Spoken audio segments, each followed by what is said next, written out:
to have a little look at like 7 wastes of lean. So what do you look for in an inefficient process? We'll learn a bit about redesigning and remapping that process. And then basically we're going to do a screen share and we're going to pick a few volunteers to put this into AI and find out the nonsense or usefulness of the outputs that come through. Okay, so just a little bit on the AI. We essentially asked this question to a load of different frontier models and co-pilots and all the rest of it, and it came up with what the finance function looks like in the future. I think we can safely say we don't necessarily look like that right now. That might be a little bit of a reach, but we can always be aspirational about that. But in reality, what is AI and what are the implications of it looking forward? So what's coming already here? We've got this here. So it's sort of 60% of the jobs in finance today will not exist in how many years' time? Do you want to just shout out how many years you think that'll be? You just shout out on the team or to put it in the chat. 5. Anyone got a guess? 5 years. 5. Yeah, 5 years, 5 years.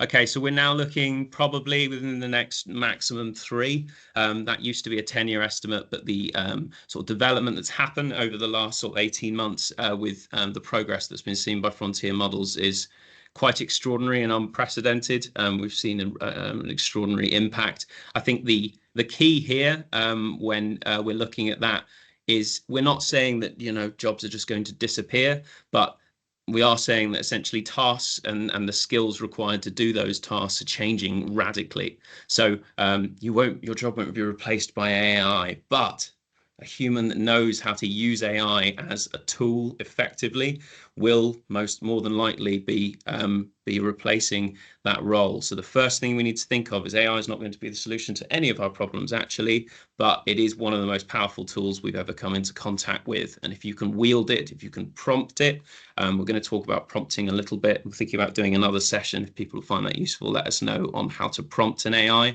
What that means really is the question you ask it.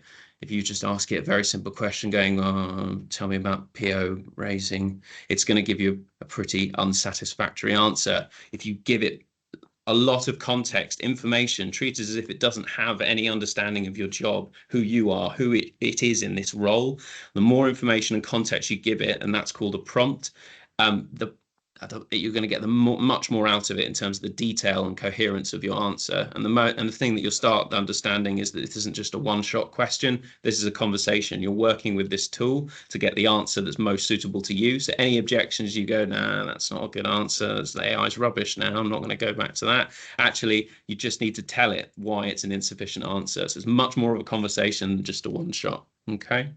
So the colleague who will wield AI productively will outperform to sort of 2 to 10x the person that isn't. Okay, so this is a new skill, very new skill, and we're going to try and help colleagues learn that. So we want to sort of let's prove the gap essentially in this moment. So how many of you have had formal process improvement training?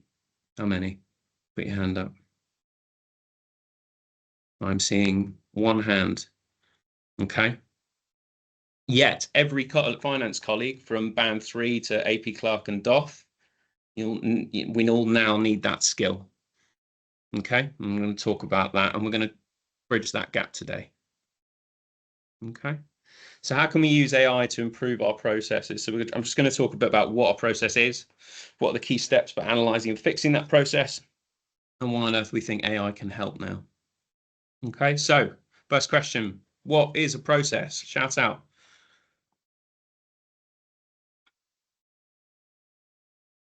A set of parameters to do a job. Set of parameters to do a job. Yeah, nice. Any raise on that? What is a process? A visual representation of a business task. Visual representation. Nice. Okay. Yeah. Business task. I would say any steps or activity that we need to take to achieve the goal. Achieve a goal. Steps. Yeah, you're closer with steps. Any raise on that specifically? Anything else? So a process is repeatable, first and foremost. Okay, so always repeatable. It can be followed from a set of instructions. I think we touched on that a little bit.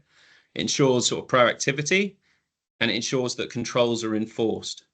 But the repeatability is very, very important with this. Something we're doing over and over again. And finance are, very familiar with tasks like that. Yeah. So what a process isn't is being reactive. So paying the bills after being asked, responding to emails. This is not a process. And that distinction is very important because the temptation is just to throw a bot at it. Okay. So everything we do today sits in this sort of staircase. Okay. So we map what really happens, we analyze why it's broken, and we optimize. And then after that, we automate. We must do the mapping and the understanding of the steps that we're doing in a process first. Then we look at trying to simplify those steps. Then we look at similar processes. And then we want to make them similar. Then we want to standardize how we do similar processes. And then, and only then, right at the end, do we then get the bots to come along and have a look at it and do all the automation. So wherever you are on an RPA journey, whether you've got access to Power Automate and you've got a, bit of a nerd like me in the office who's trying to get you to get onto it, whether you've your organization has procured a whole RPA system, or whether you've got none of this at all, it's almost irrelevant. The first thing and the main thing that needs to be done at the beginning of a process is first, each of us to map it, which we're going to do today. You're going to analyze that, simplify down those process steps, standardize, try to make them similar, and then you're right and ready. You've got all of those documented and ready for any automation that may come along and you get access to. Okay, that makes sense. Now, until very recently, we had to pay consultants like loads and loads of money going outside the NHS to crawl through different steps. Okay, so when we look at the different ways of documenting a process, there's two different options. There's that static option, so flow diagrams, swim lane diagrams, all of these things. We got consultants in to sort of map all of them and draw them all out. They're all very complicated. They took a lot of time to get right. They were very rigid. They were generally done in PowerPoint or whatever. Or there's another way, which is just dynamic. Okay, so the first one's beautiful, very expensive, but very quickly obsolete because we're always learning about that process, aren't we? So that second one is the dynamic way. Anyone can create this in seconds.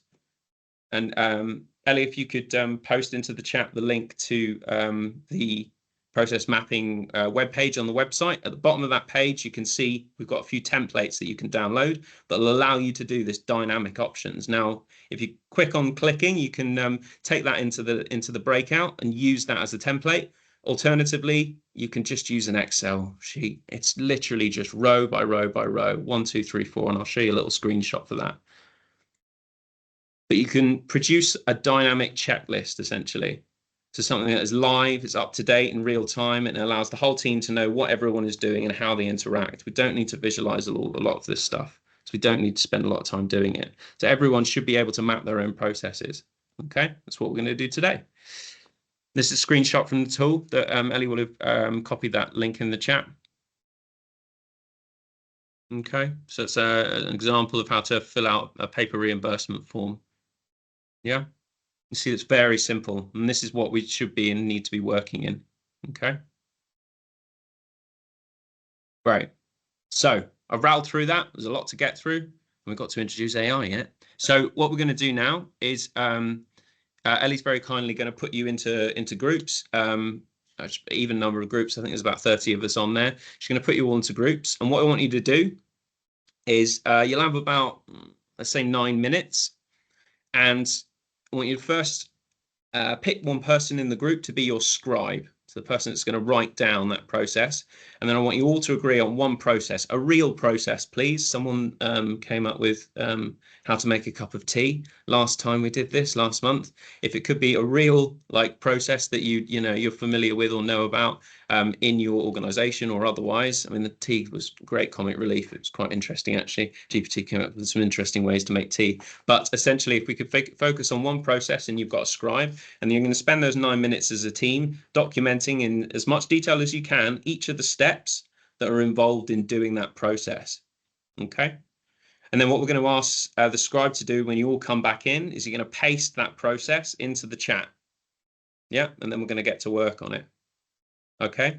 Now, things to sort of think about when we're thinking about the processes themselves, like what challenges or inefficiencies do you currently face in this process?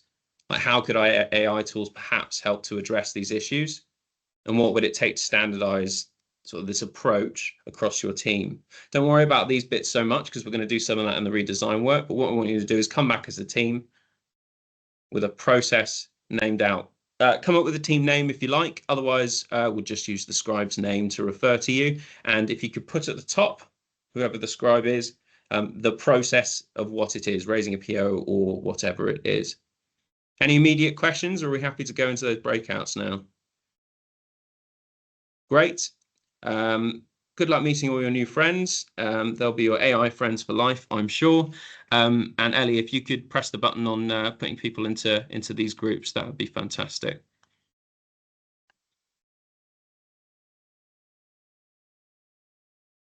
It's the awkward sort of 5 seconds while execution happens. Brilliant. Hang on though. Welcome back, everyone. How did we all get on? Good. Okay, thanks. Okay. Okay, thanks. That's the best we can hope for at this point, I think. Great. Okay, good. Can I have a show of hands who our scribes are, please? It's 2. Okay, fantastic. So that's 6.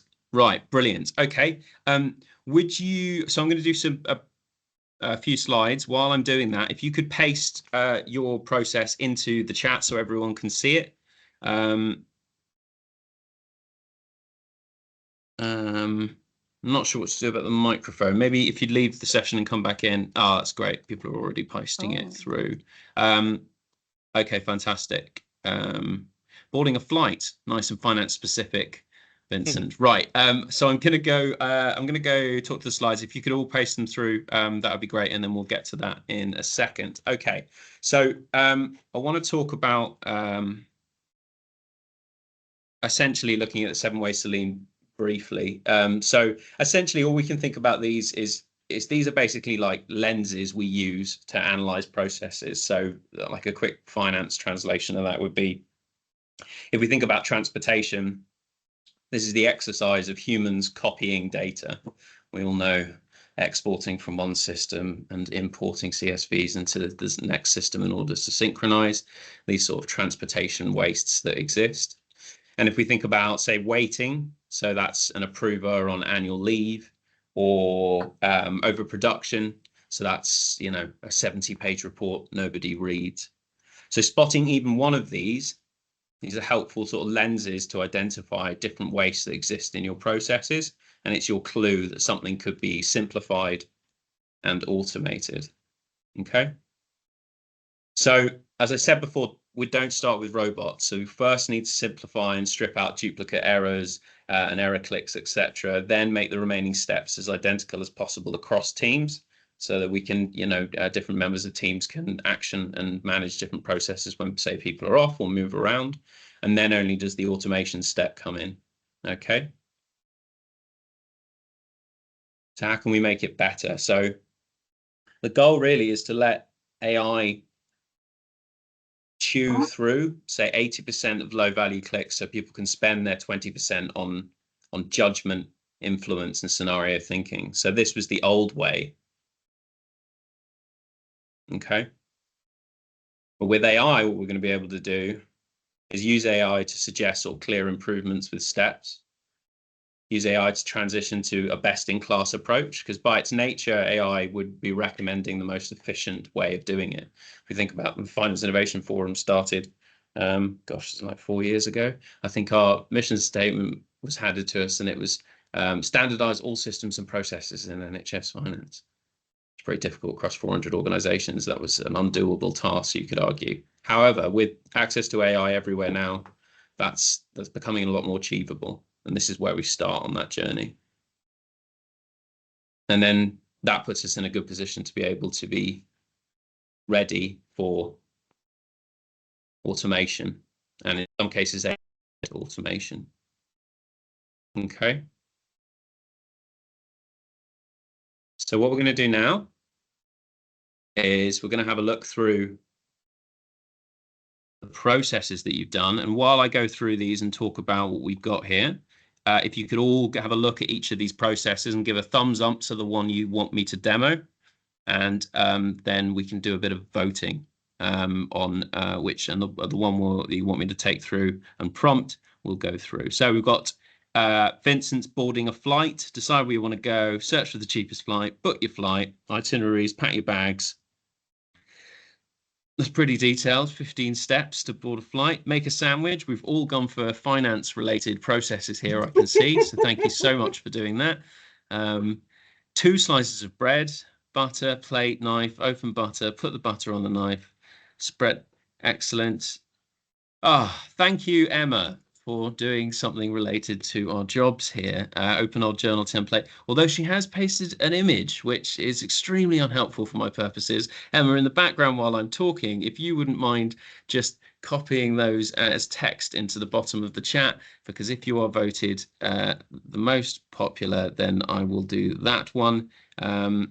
And raising a PO. Libby, could you please do the same? If that's all right, then I can copy these into. Okay, fantastic. Thank you very much. Right, we're going further down here. Cheese on toast. Gosh, you're my most troublesome group. So thank you for that. That's making my job a lot easier, but we try to have fun. Oh, okay. The cheese one might be an interesting one. Right. I'm not seeing the voting so much.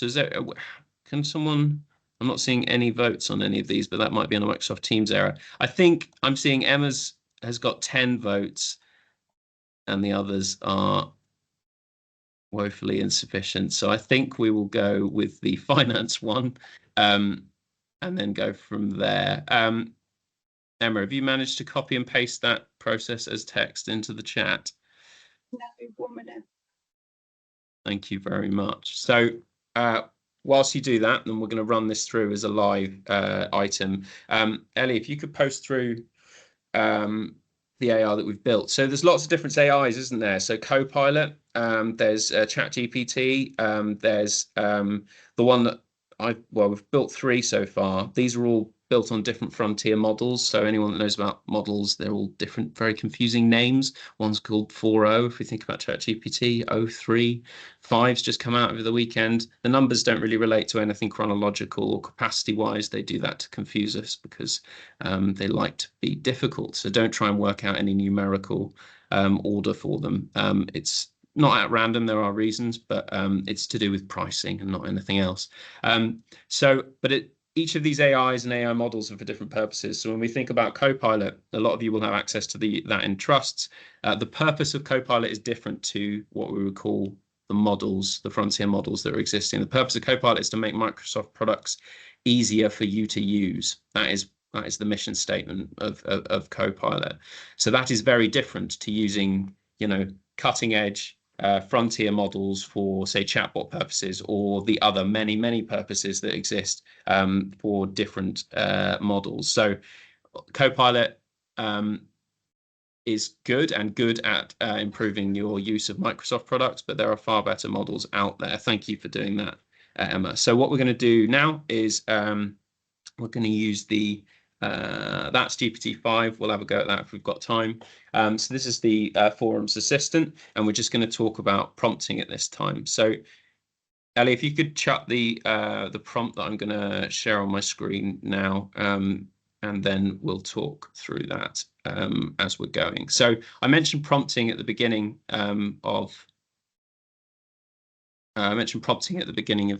sorry, technical issues. Right, so prompting. So if you ask a good question, that's going to be really important. So you want as much context as you possibly can. So what we're going to do is, this is a very lightweight prompt. We can add in quite a lot of bits to this as we go forward. Ellie's pasted the prompt in. So any of you that wanted to do this while I do this demo with 4.0, you can use it for Copilot, you can use it for ChatGPT, you can use it for whatever. So have a go with one of the melting cheese or sandwich related processes and see what you get out. You can also screen share it while I'm doing this as well if you want. What is your job title, please, Emma? Deputy Finance Manager. Deputy Finance Manager, great. Okay, brilliant. And when we're prompting, you want to give as much background as we possibly can. So essentially, a good little tip with AIs is they love to have purpose. So if you think of them, they enjoy the stage. They've got quite big egos. So we need to tell it what it is. So you are the world's leading process optimization engineer, helping an individual, helping me create efficient processes in the NHS. So essentially, I want you to redesign the following process. So we're going to copy Emma's process into this prompt here. Okay, and then we're going to tell it what we want the outputs to look like. Okay, so I want you to diagnose what's broken and map each step to a lean waste. Suggest a simplified standardized version, so bullet list. Recommend low or no code tools for AI features that could automate. We don't want them to come back and go, just buy Oracle and then it's done, right? So what we want to do is any suggestions for quick wins as well, 30-day quick wins. I've asked it to come in a table with columns as well. Is there anything else you'd like it to produce in a format, Emma? Any questions you want to ask? Any context you want to give it? Systems that you're using or anything like that? Not particularly. Not particularly. Great. Okay, so let's see how we get on. So it's really helped. So we're going to copy this in. I'm going to chuck this in here.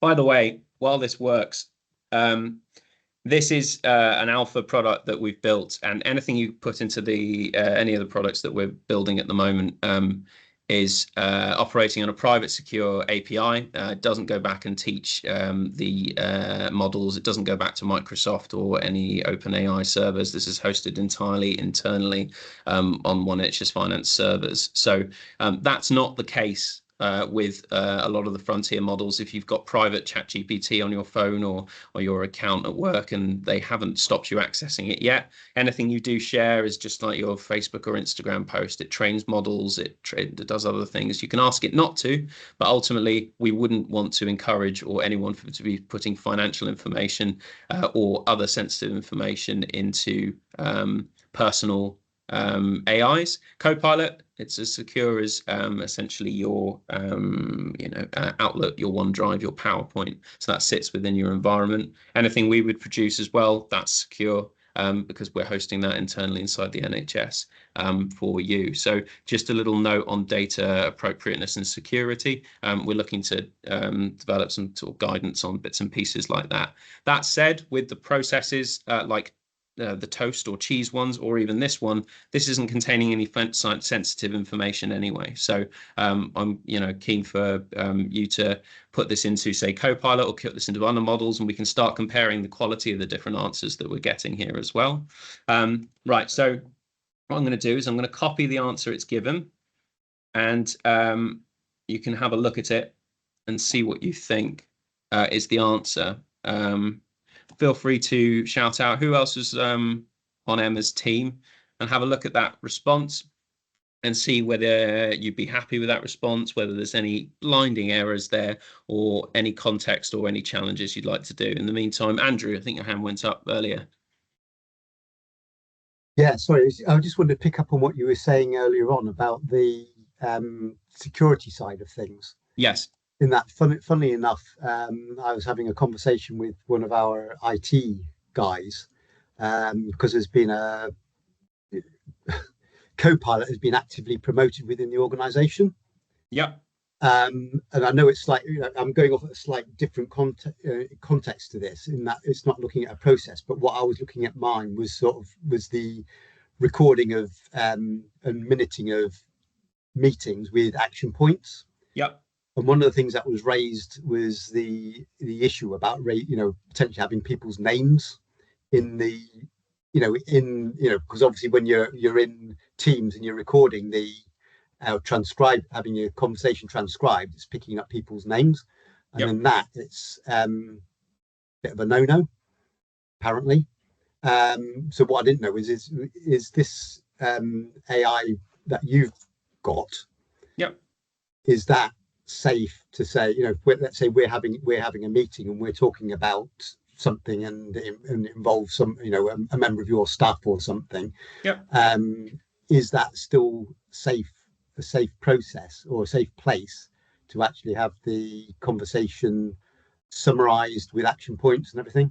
So, or is it going off and it can be part of the overall AI learning process? So if your organization is paying for Copilot, and it will be plugged into OneDrive, your Outlook emails, Teams, PowerPoint, Word, all of that. It's as secure as the Microsoft environment is. So actually, the sensitive naming across the whole of the NHS, then basically, it's not linked just. Yeah, this is not out. Right. So that will be a protected environment. So I'm surprised by that advice that you've received.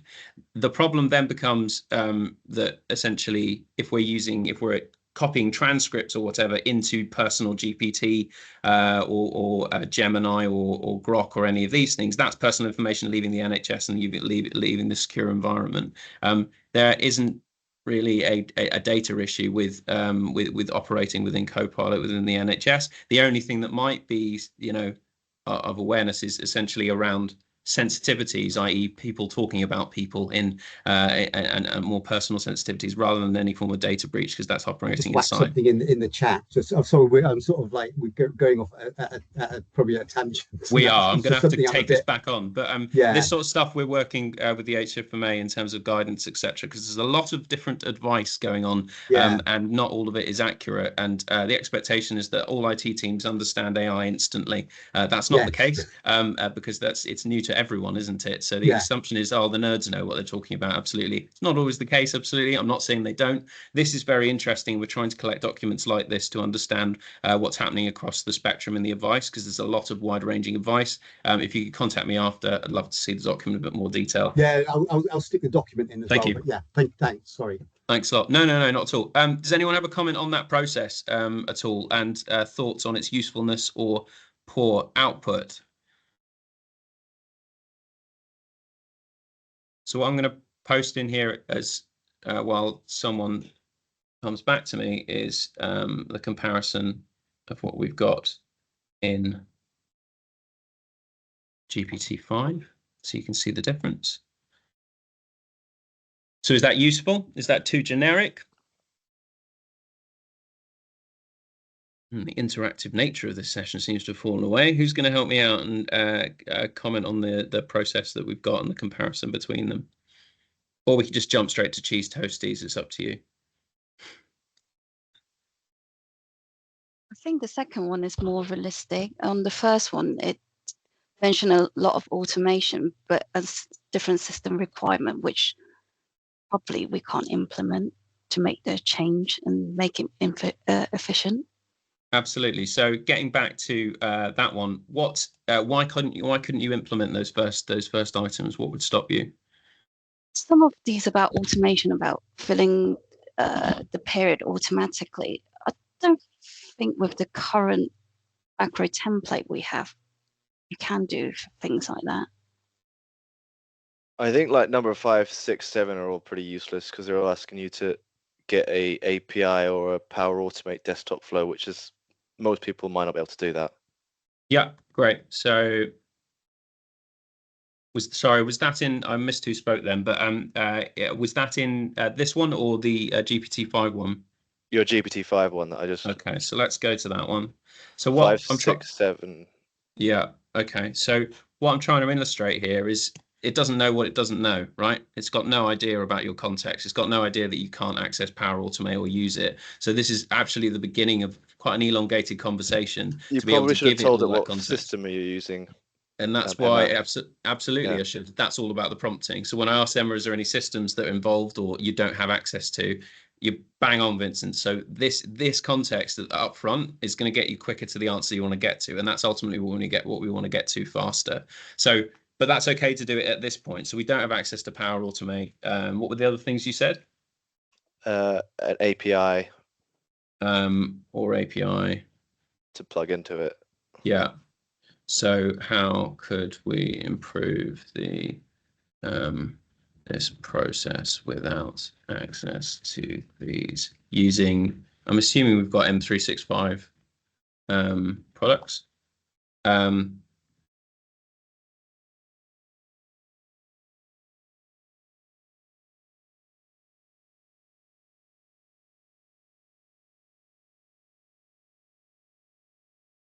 Okay, so sorry about my terrible typing. So this is just trying to illustrate that this is a conversation, right? So essentially what we're trying to get to always is the answer, and all the blockers that you're encountering all the time, it needs to know about. But ultimately, if you're thinking about trying to be able to map a realistic process, it's going to work within all the parameters and the very restrictive, as we all know, parameters that you will operate under in your different organizations. All of those parameters are different. There seems to be a lot of different rules, as Andrew's illustrated. There seems to be a lot of different barriers that exist. But this is about getting, let's say, within half an hour of sitting down to a realistic process. The other element of this is the detail that you give it. So thanks to Emma for sharing the process, but that was quite low detail. The more detail we could have gone in, and appreciate you had 9 minutes to do it. If you sat around a team and talked about a full process and the people that own each stage of that process, if you think about some of our approval processes, that needs to go to Jeff, to Sally, to John, and then it sits there on Excel, and I need to get a CSV out, I need to do a PDF out. All of these different things that are going on, if we sort of sat down with the team for half an hour and mapped that out in detail and then start putting that in, there's a lot more opportunities for identifying waste, but also working within the systems that you've got access to. What do we think of this new answer? So essentially, I'm going to copy this through because you can't see that at the moment.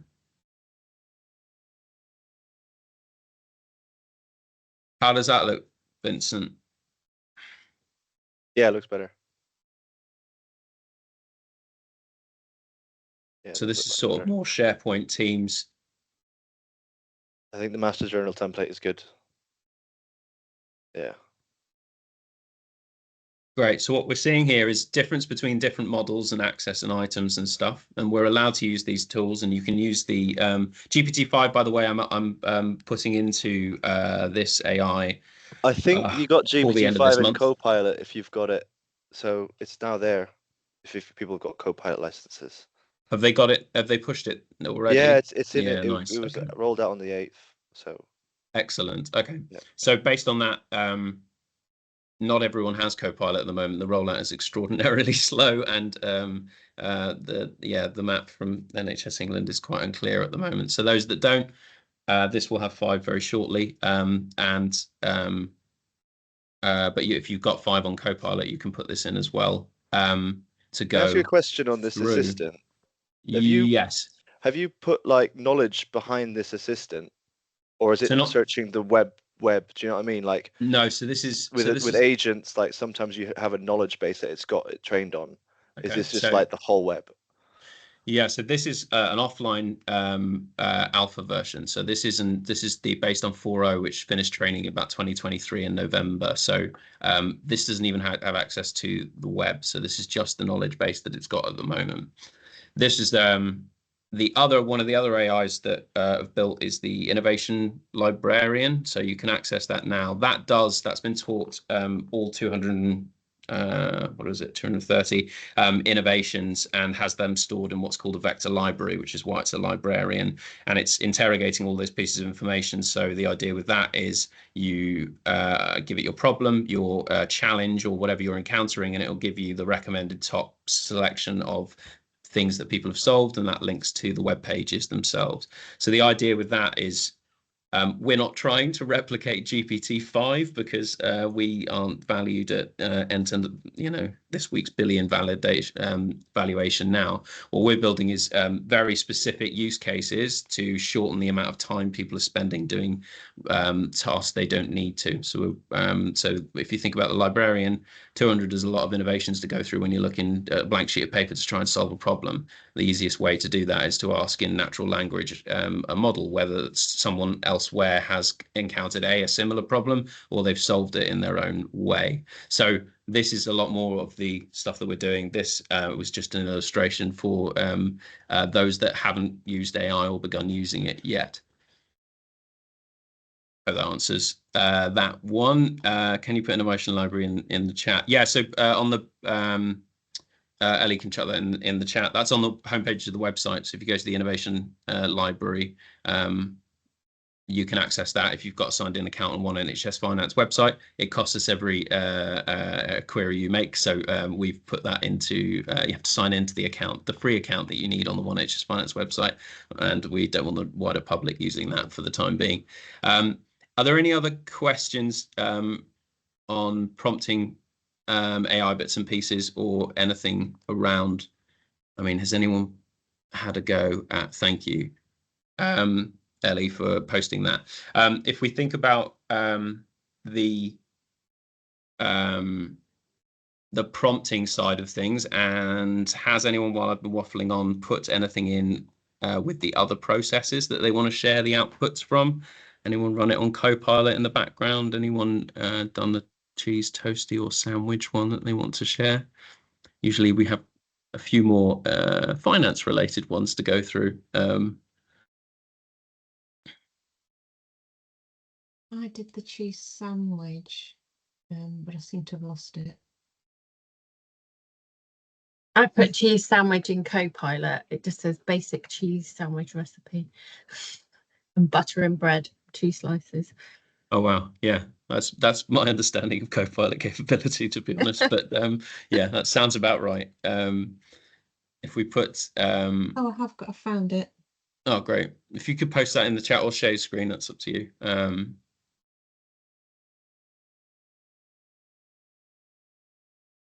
you go.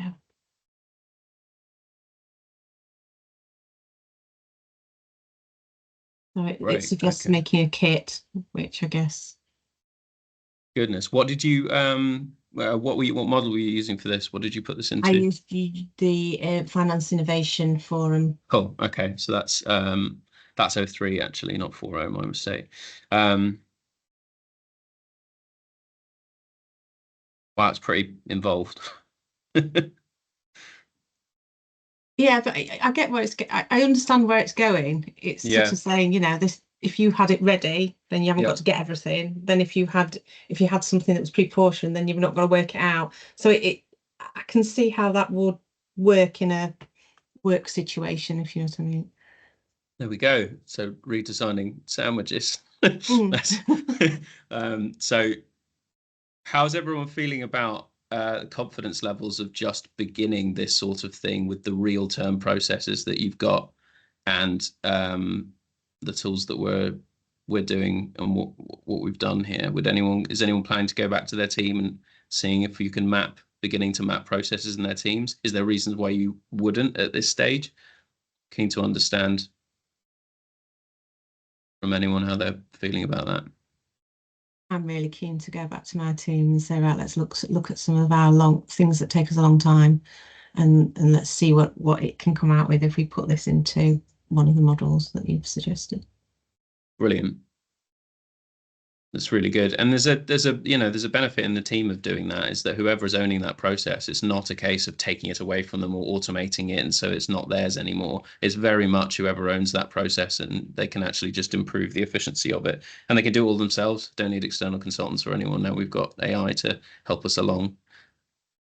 Can I ask anyone a else? Question? Yeah, of course. Before you move on, sorry. So if I do that, can it understand templates? So we're currently using this template on Excel and Absolutely. link it in. Yep. Yeah. Yep. And could I use your one for that, or would I be better using ChatGPT or? So if Copilot's got 5.0 and you GPT-5 now, and if do you have access to Copilot in your trust or your I've got a organization? license. So, okay, so if you go and find, I wouldn't use original Copilot because that's doesn't have a model. It's Microsoft paid 10 billion to OpenAI in the beginning for it to come off the ground. So what they got for that was the models that were produced at launch, and so that's what they've worked on. But Copilot doesn't have a specific model. But if, like Vincent said, you can get access to 5, I'd jump straight in there and use that, because you've got document upload and all of these other features, and it's getting very good at PDF ingestion, image assessment, all of these things. To give you an idea of the capacity of frontier models at the moment, we ran the Finance Leadership Summit about a month ago with about 150 directors of finance. And the objective there was to get them all using ChatGPT in a nice way. But what it turned into is the 10-year plan was actually being published on that morning, which was, we were faced with all DOFs leaving the event to go and read the 10-year plan. So instead, we changed the entire session to producing business cases for different trusts based on the 10-year plan in live in about a minute or 2 minutes. And we got a 6,000-word business case for Northumbria Healthcare based on the 10-year plan with no financial information in it, just what's publicly available and previous records. That's a really interesting, very quick output. Now, obviously, the role of the human in that is we need to check all these things. And there are a lot of telltale signs, and I'm sure you're all receiving CVs and business cases with suspiciously long hyphens in them and capital letters all over the place, the sort of watermarks of AI. But ultimately, getting us to, we don't need to start with a blank sheet of paper anymore is the first thing. We just never need to do that. And getting us 60-70% of the way there to then be the humans that we need to be and quality assess and check and ratify all of the things that it's producing saves us time. And that's the one thing we need more of in our jobs, so that we can start spending more value there. So but to produce a 6,000-word business case for a 3-year plan based on the 10-year plan within minutes is extraordinary, and just an example of what it can do. But in answer to your question originally, tables, formats, images, PDFs, anything, it can pretty much. The frontier models can take anything. Copilot original will struggle.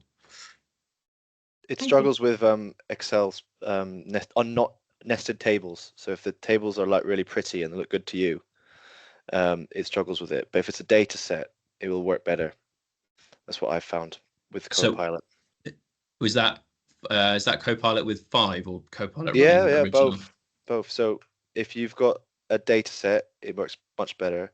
But if you've got a table with lots of different variables in it, and all the columns have different colors and everything's in different places, it will struggle quite a lot. If you're trying to analyze something, let's say you're trying to analyze a financial report, it can struggle with that sometimes.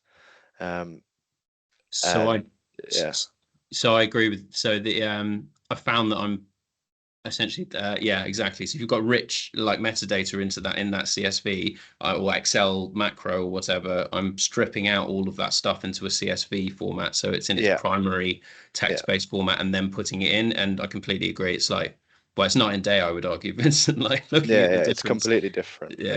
It's quite extraordinary. But that I think it comes back down to like the prompting and making it as clear as possible for the model to be able to get the best answer for you as well. But it's quite funny when you upload a macro one into it, gets quite confused quite quickly. Any other questions anyone had on anything at all relating to this? Show of hands, who's feeling confident that they could go back to their team, grab that process mapping, and at least start mapping their processes? I like that process document that you did. So it's really nice. Brilliant. That's really good. We're trying to collect as many of those as possible to try to get an understanding. So if you have an R mapping or process, and you don't mind sharing it, please get it to us somehow, because we're actually putting that into a model anyway, to see if we can come up with the most appropriate process for different ways. If there's any suggestions or tools, so thanks for that show of hands. That was great. In an hour, we've managed to get a number of people in a position confident to start using AI to redesign their processes. So that's great. Those that don't, what would you, if you think about what you would need in order to get there, and maybe it's just a case of just starting to learn it and be more familiar with this tool. In that case, I'd just begin in your personal life. That's how I started with all of this. and that's the best route forward. Yusuf, is that a question or a legacy hand? Legacy hand then. Any other questions before we wrap up? And if anyone, okay, that's fantastic. If anyone's interested in joining AI Working Group as part of the Finance Innovation Forum, we're going to be setting one up in September to look at various bits and pieces, high tech and low tech as well, as part of that work. And we're also having a think about if we can look at an OpenAI pilot site arrangement with enterprise level access. So that's quite exciting for anyone a bit more technically minded. Vincent, I'm looking at you for that. Can I speak to you after this meeting, Richard, just for 5 minutes? Yeah, please do. Yeah, absolutely. Thanks. Any other questions or anything? We're learning as well. So anything that would be more useful or more helpful in your journey forward, just give us a shout. Thank you very much from myself, Ellie and Tash. Have a good day. Cheers. Thanks, Richard. Bye. Thank you. Bye. Bye. Thank you. Thank you.